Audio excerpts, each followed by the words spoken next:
that's, you know, when I have this discussion, and I've had it many times because the situation always comes up, I kind of have like three frameworks of how I try to explain to them the difference, right? So the first one is just like you said, the purpose of the date of death appraisal versus the purpose of the BOV.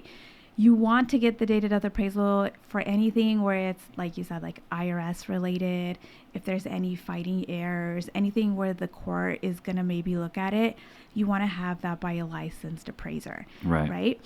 And you need that, and it's not a bad thing to have it. But then when it comes time to sell and you have the broker opinion of value, we're looking at it from like boots on the ground.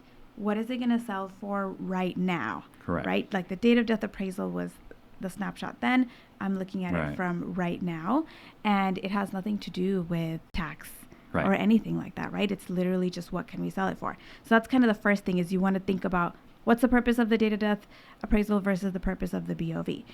The second thing is, even though they're both valuing apartment buildings with an income approach, there are some slight differences, right? So correct me if I'm wrong, but when you're doing the date of death appraisal, you're looking at it from the shoes of that owner, right?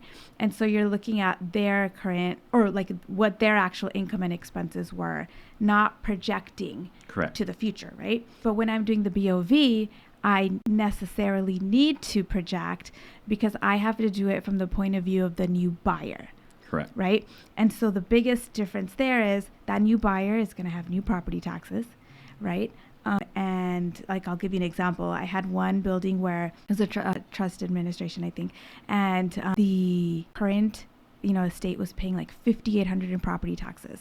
And when it's going to be reassessed, property taxes were going to jump to $25,000. Right?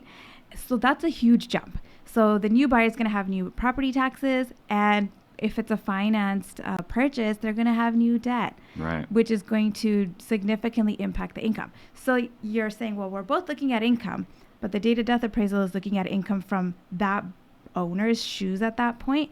And I need to look at it from the new buyer. And why do I need to do that? Because that's the person who's paying for the property, right? And so I can't say to them, hey, this is actually 2.1. They're going to say, I can only pay to the point where it's profitable for me.